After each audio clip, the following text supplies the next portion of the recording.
Kwenye hii mada ninataka nikuelekeze jinsi ambavyo unaweza ukaanza kufuga kuku wa kienyeji wachache kabisa na ukawafuga kibiashara na ukawa na mtaji mkubwa baada ya kuanza na mtaji mdogo kwenye hii video. Na nitagusia vipengele kama 6 hivi kwa wewe ambaye utasikiliza hii video utanufaika nayo sana. Tukianza mwanzo kabisa, kwa nini ufuge kuku wa kienyeji? Kuku wa kienyeji ni kuku ambao wana soko kubwa sana. Yaani kwa mfano wewe unafuga kuku chotara au broiler hapa, ukawapeleka sokoni ukakutana na soko la mtu ambaye anauza kuku wa kienyeji, kwa kweli itakuwa ni ngumu sana, kwa sababu kuku wa kienyeji ni kuku ambao wanapendwa sana. Watu wengi sana wanapenda kuwatumia kama nyama, lakini pia hata mayai yake sokoni yana gharama kubwa ukilinganisha na mayai ya hawa kuku chotara au mayai ya kuku wa mayai wale layers. Kwa hiyo kwenye soko ni kuku ambao wanapendwa sana, lakini pia jambo la pili ni kwamba kuku wa kienyeji ni kuku ambao wanavumilia sana magonjwa. Ni kuku ambao wanavumilia sana magonjwa endapo utaamua kuwafuga, tofauti na hawa kuku wa kisasa. Hawa wa kienyeji wao huwa wanakuwaga ni wavumilivu sana wa magonjwa. Ukifuga utakuja kugundua tu, ndio ukiwa unafuga kuku wa aina moja unaweza usijue, lakini sisi hapa huwa tunafuga chotara, lakini pia tunafuga na kuku wa kienyeji. Kwa hiyo linapokuja swala la ugonjwa umeingia hapa shambani, huwa tunaona kuku wa kienyeji ni wastahimilivu. Yaani utakuta kuku chotara au broiler wanaumwa wengi, lakini wenyewe wanakuwa wazima kabisa na hawaumwi, hawapati magonjwa kiurahisi kabisa. Kwa hiyo itakurahisishia sana wewe mfugaji kuto kuwapoteza hawa kuku kwa vifo, lakini pia itakurahisishia wewe mfugaji kuweza kuendeleza mradi wako vizuri bila ya kukwama kutokana na vifo ambavyo unaweza ukavipata endapo wataumwa. Lakini pia bila ya kusahau, hawa ni kuku ambao wanazaliana. Yaani ni kuku pekee ambao wanazaliana. Chotara wao huwa wanataga tu, wala hawalali mayai, lakini hawa wa kienyeji ana uwezo akataga, akalalia mayai, akatotoa vifaranga. Kwa hiyo wanaongezeka, lazima tu wataongezeka hawa kuku endapo utaamua kuwafuga. Na endapo utawafuga kibiashara, na kushauri sana unaweza ukatumia incubator. Kwa mfano sisi hii incubator ambayo unaiona hapa, huaga tunawekaga mayai ya hawa kuku wa kienyeji, na ni incubator ambayo tumetengeneza sisi wenyewe, incubator ya box ya gharama nafuu sana. Yaani uwezo kaamini mpaka inafika hapo ni incubator ya mayai 50, lakini haizidi hata shilingi 100. Na tunakuelekeza jinsi ya kuitengeneza hii incubator wewe mwenyewe. Tunacho kitabu pia tutakupatia, kina maelekezo, video zote zipo za kutengeneza hiyo incubator tokea mwanzo mpaka mwisho, mpaka utafanikiwa kuzalisha hao vifaranga. Na kama unaona hii incubator maana yake ni ya kugeuza mayai wewe mwenyewe. Kuna hii nyingine, hii hapa inageuza mayai yenyewe. Hizi incubator, kwa mfano hii hapa, kama unaona mambo ya kutengeneza kwako wewe ni magumu, unaweza ukalipia hela ukainunua kabisa hii incubator. Ukiwasiliana na sisi unaipata hii incubator sehemu yoyote ile ambayo ipo, tutakuagizia. Hizi incubator zipo, zinapatikana tena kwa gharama nafuu, na utendaji wake wa kazi upo juu. Waliozichukua hizi incubator walifanikiwa kutotolesha mayai vizuri kabisa. Kwa mfano unaona hapo huyo mfugaji, mayai yake yapo katika hatua ya kuanguliwa kwa kutumia hizi incubator. Zipo vizuri sana ndugu zangu, na ni incubator imara kwa sababu zimetengenezwa kwa bodi ngumu.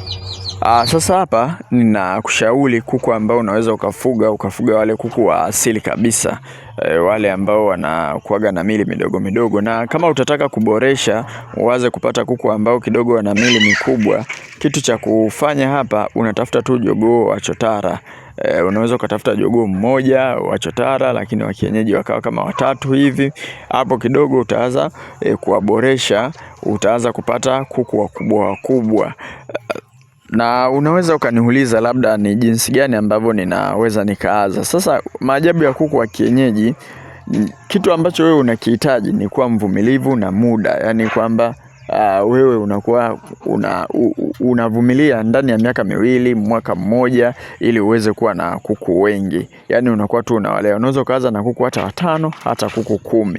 Ukawatengenezea banda imara, ukawaweka mle ndani na ukawa unafuata vizuri kabisa. Kwa mfano kama una kuku 5, kuna ndugu yangu mmoja yeye alikuwa na kuku 5, jogoo mmoja, tetea 4. Unachukua mayai unaenda kutotolesha. Sio lazima uwe na incubator.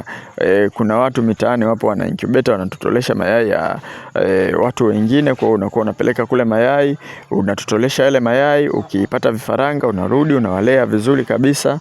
Utakuja kustaajabu baada ya kuona wale kuku ukuaji wao unakuwa mkubwa sana. Kuanzia kuku 5 inawezekana kabisa kabisa kabisa. Ni bora ukakaa na kuku 5 au kuku 10 kuliko kutokufanya kitu chochote kile unasubiria upate mtaji mkubwa. Mimi naamini sana katika kuanza na kile ambacho unacho kwa muda huu. Yani hata saa hizi unasikiliza hii video, hata kama una akiba ya 30,000, akiba ya 40,000, unaweza ukaanza kabisa kwenye ufugaji.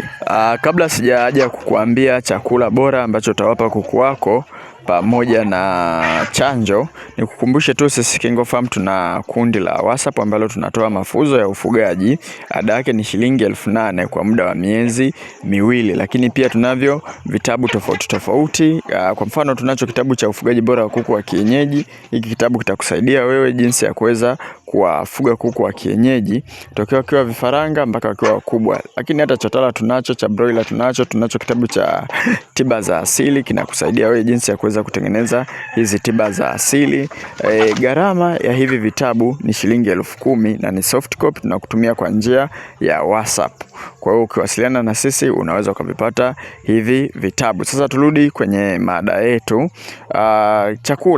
Chakula cha hawa kuku, wala usitengeneze chakula cha gharama kubwa sana. Ukiona kitabu kwa mfano kile cha ufugaji bora wa kuku wa kienyeji, mle ndani tumeweka kanuni. Lakini zingatia usiwape pumba tupu hawa kuku. Lazima uchanganyie, uweke mashudu, uweke pumba ya dagaa ina protini kwa wingi, uweke madini kama vile DCP ili waweze kuwa na afya bora, lakini pia uwachochee waweze kutaga vizuri zaidi. Ukifuga kuku wachache, gharama ambazo utakuwa unazitumia kweli zitakuwa kidogo. Ukigawanya kwa kuku mmoja mmoja zinaweza zikawa ni kubwa. Unaweza ukaona kuku mmoja umemgharamia hata shilingi 30,000, lakini hauwezi ukamuuza 30,000.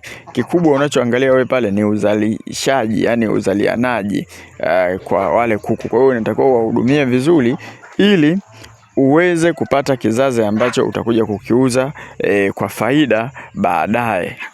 Lakini tukija kwenye chanjo, mpangilio wa chanjo ni huu wa kawaida. Utatumia chanjo za dukani, lakini pia tunazo chanjo za asili kwenye kitabu cha ufugaji bora wa kuku wa kienyeji. Chanjo za dukani ni kama vile siku ya 7 utawapa Newcastle, siku ya 14 utawapa Gumboro, siku ya 21 utarudia kuwapa Newcastle kama ni vifaranga wadogo. Sasa kama ni kuku wakubwa, umeshanunua kuku 5, umenunua kuku wakubwa wale pale, kuna chanjo hapo ya kuwapa. Hizi za Gumboro hizi haitakiwi uwape. Nitakuwa tu uwape chanjo ya Newcastle ile ya kidonge. Chanjo ya ndui haitatakiwa uwape. Hapo itatakiwa uwape chanjo za asili. Hizi chanjo za asili tumeziandika vizuri kabisa kwenye kitabu chetu cha ufugaji bora wa kuku wa kienyeji. Kwa ufupi sana ninataka nikuambie makosa ambayo haitakiwi uyafanye. Kwanza mazingira yawe salama ili wasiliwe na wadudu, mbwa au paka au nini wasiliwe. Lakini kitu cha pili, kuto kuwachanja. Usije ukaacha kuwachanja kuku wako, kuwapa chanjo